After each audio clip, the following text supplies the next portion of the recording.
अस्सलामु अलैकुम, बिस्मिल्लाहिर्रहमानिर्रहीम, नहमदु व नुसल्ली अला रसूलिल करीम। सूरह अल फुरकान के 8 मरकज़ी मौज़ूआत में से हमारा छठा मरकज़ी मौज़ू कुफ़ार व मुशरिकीन है।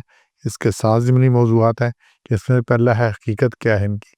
कुफ़ार व मुशरिकीन की जो हकीकत है 8 नुकात हैं इस सूरत में से। 4 नंबर आयत में से है कि झूठे और ज़ालिम हैं। आयत ख़त्म इस पे हो रही फ़क़द जाओ ज़ुल्मन व ज़ूरा, वो तो आगे इसी पर ज़ुल्म करने पर और ज़ूरा झूठ पर, और झूठ करते हैं, ज़ुल्म करते हैं। और आज भी देख लें, हर गलत बंदा उस पे एक पहले कड़ालूजी करता है, बातें करता है और फिर उसके ऊपर तशद्दुद करता है, ज़ुल्म करता है। अभी क्या अमेरिका ने क्या कहा जी, इराक में वेपन ऑफ मास डिस्ट्रक्शन है, एटम बम है इनके पास, केमिकल वेपन है। फिर क्या निकला वहाँ पे से? बाकी भी जहाँ पे जो दिल करता है, जहाँ पे जो कुछ करता है, फ़िरौन ने यही कहा कि ये जादूगर है, फिर जादूगर मुकाबले पे ले आया और जादूगर सजदे में गिर के मान ले, तो उन्होंने कहा ये सब मिले हुए हैं।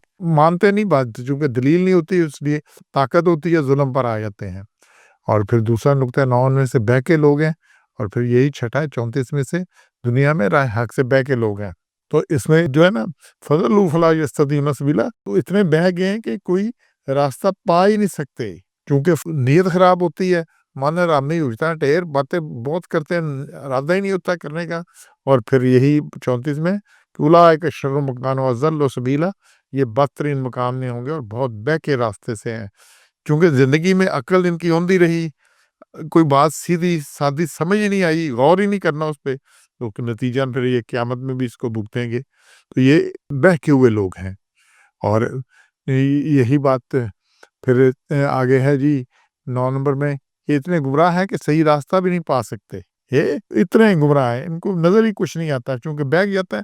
और जो गुमराह होता है और वो समझता है, और फिर खराबी ये है कि जिसको ये एहसास हो कि मेरा रास्ता गलत है, मैंने पूछना है, कुछ करना है, वो वापस आ जाएगा, पलट आएगा कुछ है। और जो इस खुशफ़हमी में मुब्तला हो कि मुझे सब पता है, मेरा रास्ता ठीक है, यही पहुँचेगा, तो उसने कहीं नहीं पहुँचना, उसने खराबी में जाना है। तो सही रास्ता पाई, और आज के दौर में भी। इसीलिए इस चीज़ को, जो भी बात करनी, जो काम करना है, जो कुछ है, जो आप दुनिया के लिए कर रहे हो, दुनिया में आपने कमा लेना है, और जो आखिरत के लिए कर रहे हैं, जिसका समझते हैं कि अल्लाह अजर देगा, उसकी दलील देखें। कुरान में अल्लाह ने कहा गया, हज़ूर सल्लल्लाहु अलैहि वसल्लम की हदीस में कहाँ पर है, और अल्लाह ने कहना है, कुल हातु बुरहानकुम इन कुंतुम सादिकीन, सच्चे हो तो दलील लाओ। और अगर नहीं दलील, तो ये बाकी फिर जो आपने खुद गढ़ी हुई चीज़ें हैं और आपने बनाए हुए कायदे और चीज़ें, उनसे कुछ फ़ायदा नहीं होना। फिर 21 में जी, क़यामत अल्लाह ताला के सामने पेशी के मुनकर हैं, और ख़राबी इधर से शुरू होती है। जिसको क़यामत का हो कि मैंने पेश होना है, मेरा हिसाब होना है, मेरा, तो उसके जज़ा सज़ा होनी है, उसका अमल कुछ और होता है।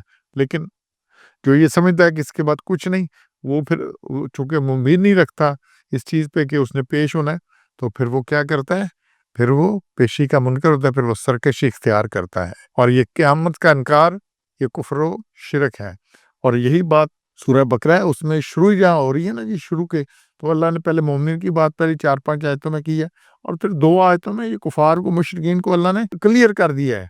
उन्होंने कहा, ये 6 और 7 नंबर आयत देखें दूसरी सूरत की, कि जो काफ़िर हो चुके हैं, उनके लिए बराबर है, अज़रहुम अम लम तंज़िरहुम, अज़रतहुम अम लम तंज़िरहुम, तो उनको डराए या ना डराए, ला युमिनून, वो नहीं मान लाएँगे। क्यों? ख़तमल्लाहु अला क़ुलूबिहिम व अला समइहिम, उनके दिलों पर भी मोहर है और कानों पर भी मोहर है, और उनकी आँखों पर भी मोहर है, पर्दे पड़े हुए हैं, उनके लिए अज़ाब है।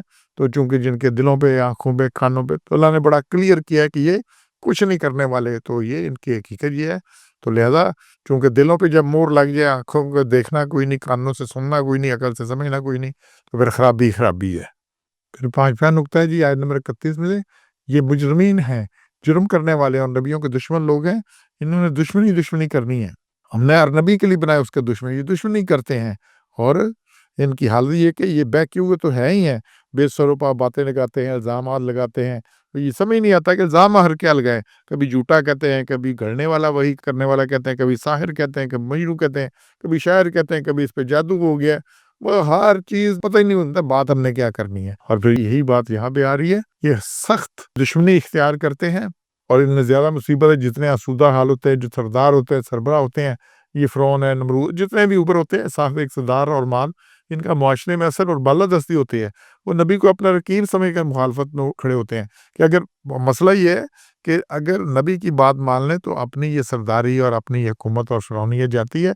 इसलिए وہ دعوت کے آغاز سے ہی مرگ حق و باطل شروع ہو جاتا ہے اور سخت دشمنی پہ ہوتے ہیں، بات ماننے ہی نہیں، انہوں نے کچھ ہو جائے۔ فرعون نے کہا معجزے دکھاؤ، جب دیکھ لیے معجزے تو پھر نہیں مانا۔ تو یہ ساری بات اسی طرح چلتی ہے، اور پھر اسی وجہ سے جہنم میں جو ہے نا، ساتواں نقطہ ہے، بدترین جگہ جہنم میں اوندے ڈالے جائیں، اوندے بھی ڈالے جائیں گے، ان کو الٹا کر کے ڈالا جائے گا، کیونکہ ہر زندگی میں اوندے رہے ہیں، بات سیدھی چلائی نہیں ہے، حق سے اندھے رہے ہیں، سارا کچھ ہی کرتے رہے تو کچھ بھی نہیں ان کے ساتھ ہے۔ اور پھر آٹھواں نقطہ ہے، ہر کوئی حق و باطل اختیار کرنے میں آزاد ہے۔ بڑا کلیئر کیا ہے، من شاء اللہ یتخذ الی ربہ سبیلا، جو چاہے اللہ کا راستہ اختیار کرے، کوئی زور زبردستی نہیں ہے، کوئی نبی کا اس میں اللہ نے نبی کو دروغہ بنا کے نہیں بھیجا، کوئی زبردستی نہیں، کسی کا اختیار نہیں کہ بھئی زبردستی اس کو منانا ہے۔ اور اس بات کو سورہ کہف 18 نمبر اس کی آیت 29 میں اللہ نے بڑا کلیئر کیا ہے کہ حق آ گیا تمہارے پاس، اب جس کی مرضی ہے مانے، جس کی مرضی نہیں مانے، اور جو نہیں مانے گا ان کے لیے، ظالموں کے لیے میں نے جہنم کو تیار کی ہے، جس کے کناتے آگ کی کناتے ہیں جو گھیر لیں گی ان کو۔ تو انشاءاللہ یہ حقیقت سمجھنی اور دیکھنا، ہمیں تو کوئی ایسی خسرت نہیں ہے، بچنا ہے اس سے۔ سبحان ربک رب العزت عما یصفون وسلام علی المرسلین والحمد للہ رب العالمین۔